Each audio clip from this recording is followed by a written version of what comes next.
Selamat siang pemirsa, masih bersama Edi Selalu di Hati di channel yang selalu dinanti berkaitan dengan informasi dan motivasi. Hari ini ada narasumber yang kompeten, yaitu Bapak Sekretaris Dinas Pendidikan Kabupaten Grobogan. Kita akan membahas berkaitan dengan informasi-informasi yang lalu bahwa tunjangan guru akan dipotong untuk pembayaran P3K. Mungkin kita akan tanya-tanya kepada Pak Sekdin. Pak Sekdin, selamat siang. Selamat siang Mas Edi yang selalu di hati. Itu mungkin bisa disampaikan Pak berkaitan dengan PMK 212 seperti 212 seperti ya Pak ya, Wiro Sableng ya Pak ya. Ya, PMK Peraturan Menteri Keuangan nomor 212 seperti kapak Wiro Sableng kan kapaknya 212, memudahkan ingat kan PMK Wiro Sableng. Ya. Ini adalah PMK yang berkaitan dengan DAU mandatori, artinya DAU yang ditentukan penggunaannya. Ya. Terus DAU mandatori ini itu kan penggunaannya diantaranya adalah untuk pemenuhan SPM. Ya. Standar pelayanan minimal. Aliran minimal.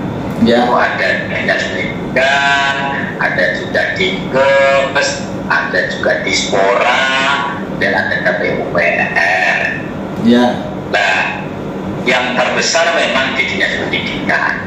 Ini karena terkait di dalam PMK itu bahwa daerah wajib menganggarkan untuk pembayaran P3K yang dari 2022 dan 2023. Ya. 2022 itu adalah yang dulu lolos passing grade 2021. Ya. Bukan sebanyak 1.270. Ya. Kemudian yang 2023 itu berarti yang dari P3K yang hari seleksi ini yang terus saja kemungkinan mereka yang kemarin ada pendataan ya. Ya. Pendataan honorer. Ya. Totalnya kalau sesuai dengan PMK 212 itu ada 3.820. Oke. Ini harus pemenuhan untuk membayar P3K. Selain itu, wajib juga daerah menganggarkan yang bentuknya non fisik untuk pemenuhan SPM. Di antaranya adalah untuk pemenuhan angka partisipasi sekolah, untuk meningkatkan angka partisipasi sekolah, pengatasan ATS, kemudian ada juga kualifikasi guru-guru PAUD, meningkatkan literasi dan numerasi, dan lain-lain. Oke. Ini wajib untuk dianggarkan. Ya. Termasuk fisik juga. Fisik itu juga anggarannya juga perlu dianggarkan. Yang kemarin itu sekitar 43 miliaran lah. Kemudian yang non fisik sekitar 2,2.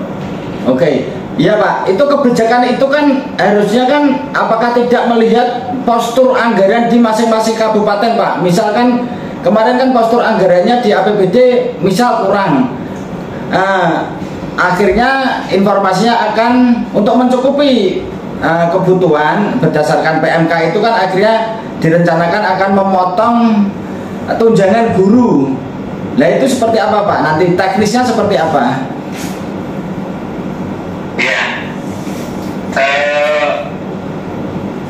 Munculnya PMK 212 ini kan setelah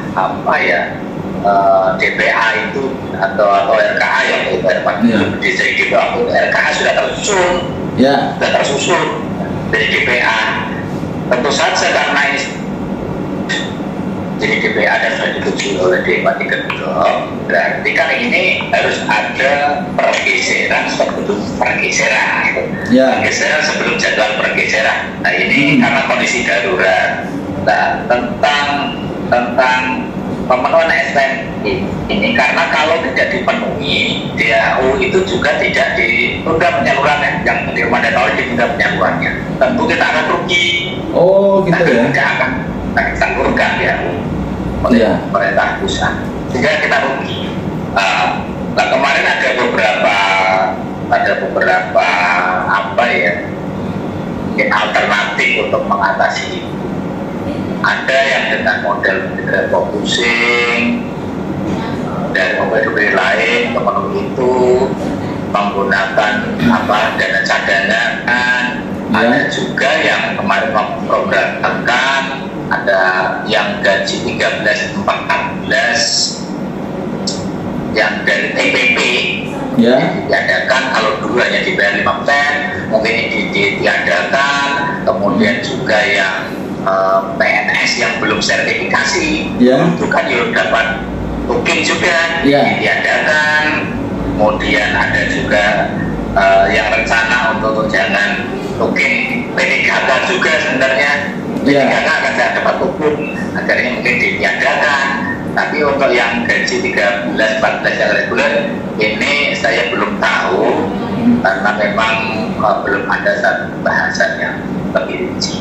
Oke, berarti kan intinya DAU tidak akan turun ketika pemerintah daerah itu tidak menjamin SPM-nya terpenuhi, yang begitu Pak ya?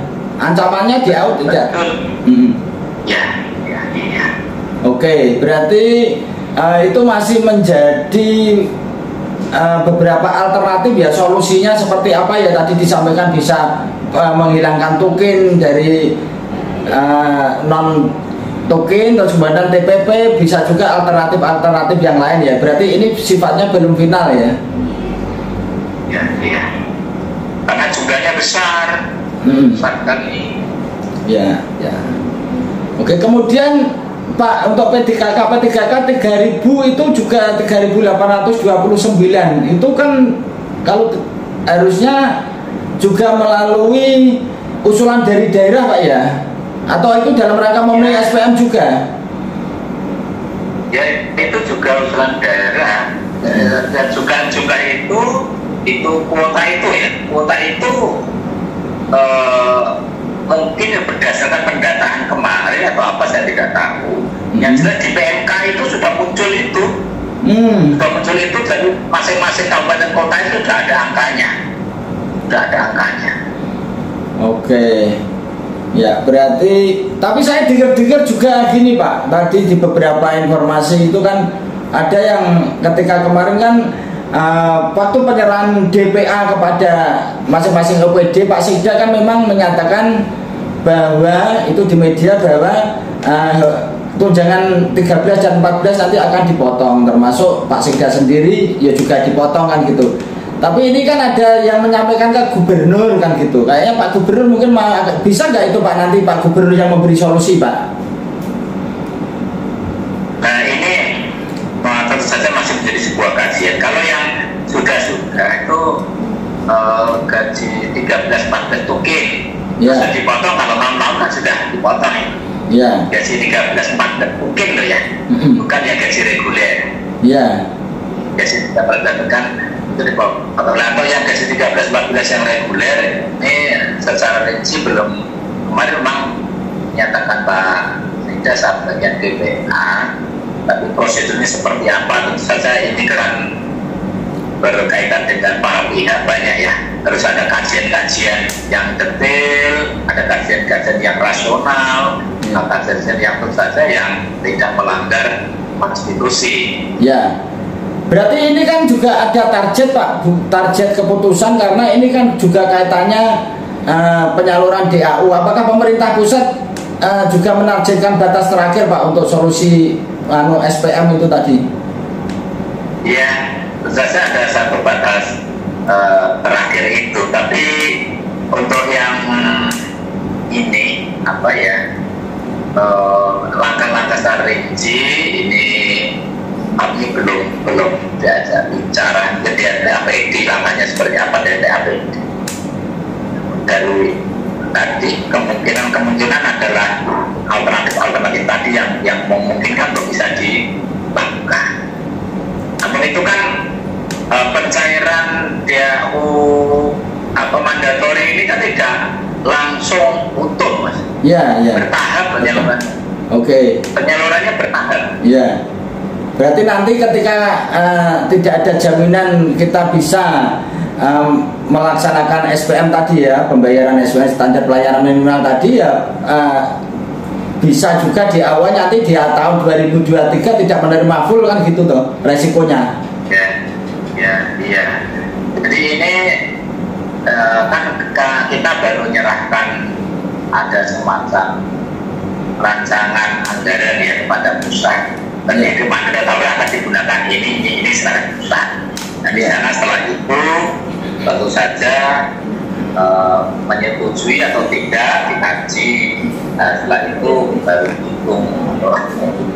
Karena penyalurannya itu kan apa ya, disalurkan sekian persen dulu, baru nanti laporan seperti bos itu modelnya. Oh iya. Jadi kita buat anggaran, kemudian disalurkan direalisasi, setelah direalisasi salurkan tahap berikutnya gitu. Oke, udah bisa ditangkap Pak. Pada prinsipnya saat ini pemerintah daerah memiliki PR bagaimana melaksanakan PMK 212 ya. PMK 212 masih ada beberapa alternatif dalam rangka untuk memenuhi kebutuhan ya. Karena yang jelas kan postur anggarannya kita terpantau kurang kan gitu di DPA kan, kurang untuk pembayaran P3K kemarin, sehingga masih dinamis ya. Mungkin kami mengimbau ya, mungkin buat teman-teman yang tidak usah resah, pasti pemerintah daerah akan memberikan solusi yang terbaik. Seandainya pun akhirnya jadi dipotong, tetap kita harus bersyukur. Apa artinya uang kalau kita tidak pegang? Gitu ya Pak Sekjen ya. Betul. Karena yang jelas ini juga apa ya, berkaitan juga dengan persoalan negara ya. Persoalan negara karena memang ini juga terjadi satu krisis yang luar biasa, apa ya, terutama SPM kita itu kan selalu menjadi PR besar. Ya. SPM itu ada ditopang, salah satunya adalah pemenuhan tenaga pendidik dan tenaga pendidikan. Nah, tenaga pendidikannya juga kan memang apa ya, kurang. Iya. Maka pendidikan itu sesuai dengan waktu itu disampaikan ada kata sejuta melalui pendidikan. Oke, Pak Sekjen, terima kasih waktunya sudah bisa ditangkap. Semoga informasi ini mencerahkan dan tidak membuat teman-teman gelisah. Tetap bersyukur, intinya tetap bersyukur karena uang tidak ada artinya kalau kita tidak pegang ya Pak Sekjen ya. Oke. Selamat siang Pak Sekjen, terima kasih. Selamat siang ya. Jadi selalu ditunggu. Ya, terima kasih pemirsa. Jangan lupa like, share, and comment. Dadah.